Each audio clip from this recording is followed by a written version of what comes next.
रोमांच की तलाश में दो जोड़े एक दूरदराज जंगल में बोटिंग एडवेंचर पर निकले। चूंकि वे इस जगह से बिल्कुल अनजान थे, उन्होंने एक स्थानीय गाइड अर्जुन को हायर किया, जो उन्हें उस जगह ले गया। उन्हें लगा ये सफर एक यादगार अनुभव होगा, लेकिन असली डरावना सपना तो अब शुरू हुआ था। अर्जुन ने सभी को लाइफ जैकेट्स बांटी और फिर सभी को लेकर झील के किनारे पहुंच गया, जहां से उन्होंने अपनी मौत की यात्रा शुरू की। हरे भरे जंगलों की शांति और झील की ठंडी हवा ने सबका मूड अच्छा कर दिया। वे झील की सतह पर तैरते हुए बड़े रोमांचित थे और आगे के एडवेंचर को लेकर बेहद उत्साहित भी। लेकिन तभी अर्जुन ने जंगल से जुड़ा एक पुराना डरावना किस्सा सुनाया कि इस जंगल के सबसे अंदरूनी हिस्से में एक आदिवासी जनजाति रहती है, जो 10 लोगों से मिलकर बनी है, और जो भी वहां गया है वो कभी जिंदा वापस नहीं आया। यही वजह है कि ये जंगल आज तक पूरी तरह प्राकृतिक स्थिति में बचा हुआ है, क्योंकि कोई भी वहां जाने की हिम्मत नहीं करता। सभी डर से कांपने लगे, लेकिन अर्जुन ने उन्हें शांत किया और कहा कि वो खुद यहां दशकों से रह रहा है, और अगर कोई उनकी सीमा में नहीं घुसेगा तो कुछ नहीं होगा। यह सुनकर सभी ने राहत की सांस ली। फिर वे झील पर तैरते हुए आगे बढ़ते रहे, और जब शाम होने लगी तो अर्जुन ने एक साफ जगह देखी जहां वे कैंपिंग कर सकते थे। उसी वक्त दाढ़ी वाले दोस्त सूरज को पता चला कि उसका मोबाइल बंद हो चुका है। शायद पानी लग गया या खराब हो गया, लेकिन यहां जंगल में नेटवर्क की कोई गारंटी नहीं थी, तो वह ज्यादा परेशान नहीं हुआ। इसके बाद सबने 2 पेड़ों के बीच कपड़ा बांधकर झूला लगाया। यही उनके रात का आशियाना था। रात होते ही सब बोर हो गए, तो विशाल उर्फ दाढ़ी वाला सूरज ने अर्जुन से कहा कि वह फिर से आदिवासी जनजाति की कहानी सुनाए, क्योंकि वह डरते हुए भी उसमें रुचि रखता था। तो अर्जुन ने कहा, वो लोग अपने शिकार को तुरंत नहीं मारते, बल्कि पहले उनके टखने काटते हैं, फिर उन्हें जंगल में भागने देते हैं, और फिर अपने बच्चों से उन्हें पकड़वाते हैं, ताकि उनके बच्चों की शिकारी क्षमताओं को बढ़ाया जा सके। फिर वे उन्हें मारकर खाते हैं। यह सुनकर सूरज डर गया और सब लोग अपने अपने झूले में सोने चले गए। एक दिन की थकावट के बाद सब जल्द ही सो गए, लेकिन सुबह उठते ही उन्हें झटका लगा।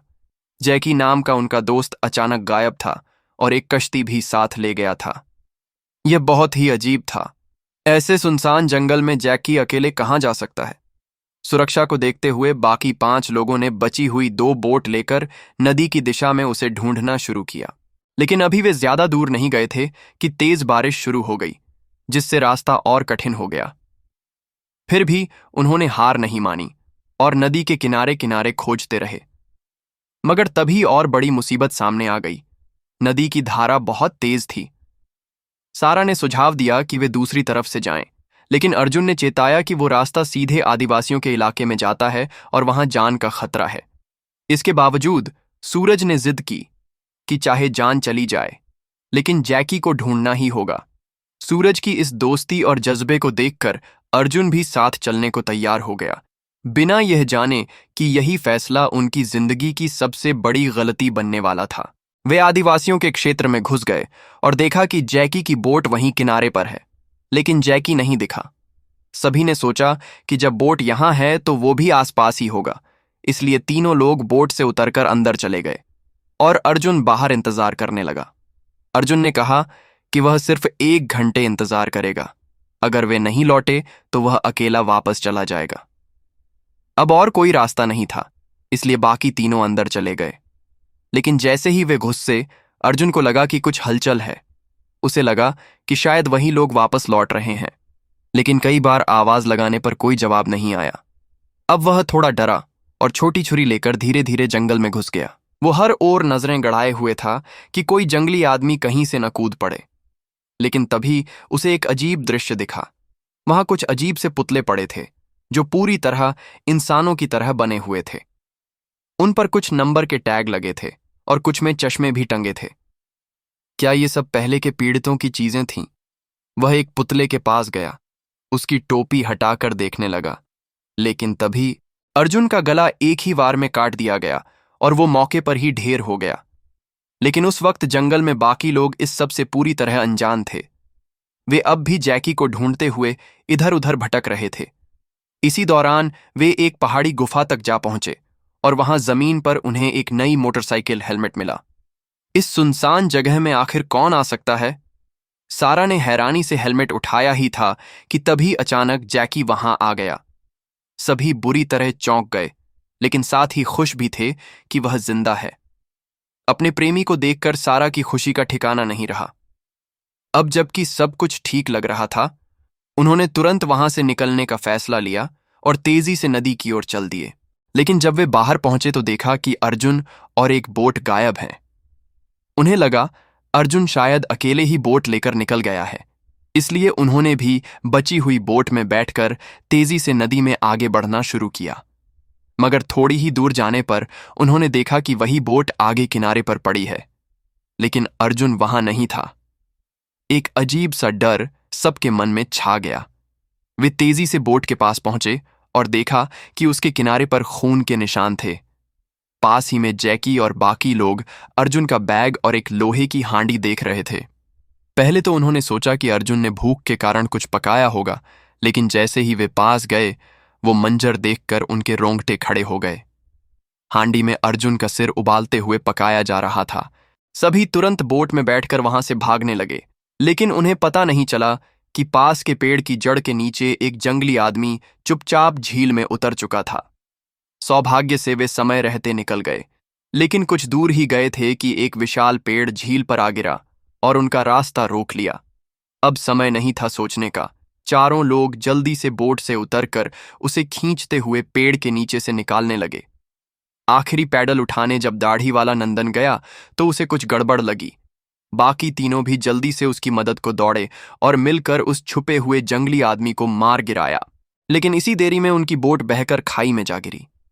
अब उनके पास निकलने का कोई साधन नहीं बचा था। उन्हें पैदल निकलना ही एकमात्र रास्ता था। वे झाड़ियों के रास्ते से चलने लगे, लेकिन जल्द ही वे रास्ता भटक गए। कोई दिशा समझ नहीं आ रही थी, लेकिन वहीं रुकना भी मौत को बुलावा था। इसलिए उन्होंने अंदाजे से एक दिशा में दौड़ना शुरू किया और यूं ही दिन से रात हो गई, लेकिन अब भी बाहर निकलने का रास्ता नहीं मिला। थककर उन्होंने वहीं रात बिताने का फैसला किया। सुरक्षा के लिए पहरेदारी करने का जिम्मा नंदन और जैकी को मिला। पहली पाली नंदन की थी। मच्छरों से बचने के लिए उसने अपने शरीर पर कीचड़ लगा लिया और पास की मिट्टी में लेट गया, लेकिन थोड़ी देर में ही किसी के भारी कदमों की आहट आई। सौभाग्य से नंदन कीचड़ से ढका था, इसलिए जंगली आदमी ने उसे नहीं देखा और आगे सोए हुए लोगों की ओर बढ़ गया। नंदन ने तुरंत एक चाकू निकाला और पीछे से हमला करने चला, लेकिन तभी जंगली आदमी ने उस पर हथौड़ा दे मारा और नंदन बेहोश हो गया। जब वह जान से मारने ही वाला था, जैकी समय पर पहुंच गया और जंगली आदमी को जकड़ लिया। नंदन लुढ़कता हुआ एक चट्टान से टकराया और वहीं फंस गया। बाद में वह धीरे धीरे होश में आया और दर्द से कराहता हुआ आगे बढ़ा, लेकिन तभी उसने देखा जैकी को जंगली आदमी रस्सी से बांधकर घसीटता ले जा रहा है। नंदन चाहकर भी उसे बचा नहीं सका। जैकी को जनजाति के ठिकाने पर ले जाकर उसका टखना काटा गया और फिर बच्चों को उसका पीछा करने भेजा गया ताकि वे शिकार करना सीख सकें, लेकिन दुर्भाग्यवश जैकी बच नहीं सका। उधर जंगल में आराम कर रही दोनों लड़कियां अचानक एक भारी हाथ से घबरा गईं। वे घबरा कर देखती हैं, नंदन था जो घायल हालत में उनके पास आया। उसने बताया कि रात्रि पहरे के दौरान जंगली लोगों ने उस पर हमला किया और जैकी को उठा ले गए। अब उनके पास एक ही विकल्प था, जल्दी से उस जगह से भाग जाना। वे तुरंत भागते हुए फिर उसी झील के पास पहुंचते हैं, लेकिन तभी पास की झाड़ियों में एक जंगली आदमी आ जाता है और वे झील में कूद जाते हैं। वहां से भागते हुए वे दूसरी तरफ की झाड़ियों में घुस जाते हैं, लेकिन सारा एक गड्ढे में गिर जाती है जो जंगली आदमियों द्वारा तैयार किया गया था। उसके कंधे में लकड़ी की नुकीली छड़ी घुस जाती है और वो चीख उठती है। नंदन पास की एक लता लाता है और उसे ब्यूटी के कमर में बांध देता है ताकि वह नीचे उतरकर सारा को बचा सके। ब्यूटी नीचे गई और चाकू से सारा के कंधे में घुसी लकड़ी काटी, फिर दोनों को ऊपर खींच लिया गया। अब घाव देखने का समय नहीं था, उन्हें बस भागना था, लेकिन जंगली आदमी उनका पीछा करते हुए वहां पहुंच गए। जैसे ही वे भागने लगे, सामने एक ऊंचा खड़ा हुआ था। जान बचाने के लिए तीनों ने हिम्मत दिखाई और नीचे छलांग लगा दी। अच्छी बात यह थी, नीचे साफ पानी की झील थी। तीनों की किस्मत ने साथ दिया और वे किसी तरह जान बचाकर निकलने में कामयाब हुए। और सबसे अच्छी बात तो ये थी कि कुछ ही दूरी पर उन्हें वह बोट मिल गई जो पहले बहकर चली गई थी। यह देखकर तीनों की खुशी का ठिकाना नहीं रहा। उन्हें लगा अब शायद बचने की उम्मीद है। वे झटपट बोट में बैठ गए और हाथों से ही पैडल मारते हुए तेजी से आगे बढ़ने लगे। लेकिन अब भी वे ज्यादा दूर नहीं जा पाए थे कि दाढ़ी वाला नंदन को किनारे से कुछ हलचल की आवाज सुनाई दी। इस समय तक दोनों लड़कियां इतनी थकी हुई थीं कि गहरी नींद में सो चुकी थीं। उनकी सुरक्षा के लिए नंदन ने अकेले ही बोट से उतरकर उस आवाज की जांच करने का फैसला लिया। जैसे ही नंदन जंगल में घुसा, उसने देखा कि सामने एक जंगली आदमी खड़ा था, लेकिन नंदन उसका मुकाबला नहीं कर सका। कुछ ही झटकों में जंगली आदमी ने उसे उठाकर पेड़ से पटक दिया और जान से मारने की कोशिश की। तभी झील की सतह पर बहती दोनों लड़कियों की हलचल ने उस जंगली आदमी का ध्यान खींच लिया। सभी को जिंदा पकड़ने के इरादे से उसने पहले नंदन को बेहोश कर दिया और बेल की रस्सी से उसका गला लपेटकर उसे पेड़ से लटका दिया ताकि बाद में निपटा जा सके। लेकिन वह भूल गया कि नंदन ने जिस पेड़ पर पीठ टिका रखी थी, वहीं पर एक चाकू भी फंसा हुआ था। जैसे ही जंगली आदमी उस पर हमला करने कूदा, नंदन ने आखिरी ताकत लगाकर वो चाकू निकाल लिया। मौत के एकदम करीब होने के बावजूद उसने खुद को संभाला और झील में गिरे जंगली के हथियार को उठाकर सीधे उसका सिर काट डाला। अब लगा कि सब खत्म हो गया, लेकिन जैसे ही नंदन बोट पर चढ़कर वहां से निकलने की सोच रहा था, अचानक किनारे पर एक पूरी भीड़ दिखाई दी और ये सब थे जंगली लोग। दोनों लड़कियों को बचाने के लिए नंदन ने खुद को कुर्बान करने का फैसला लिया। वह अकेले ही हथियार उठाकर किनारे की ओर भागा और कई जंगली आदमियों को मार गिराया। लेकिन अंत में वह खुद भी बुरी तरह घायल हो गया। उसके शरीर को बेरहमी से काटा गया, मगर उसकी कुर्बानी बेकार नहीं गई।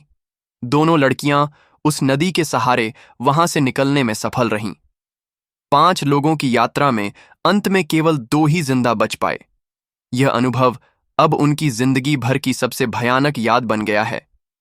एक ऐसा डरावना सच जिसे वे कभी भुला नहीं पाएंगे।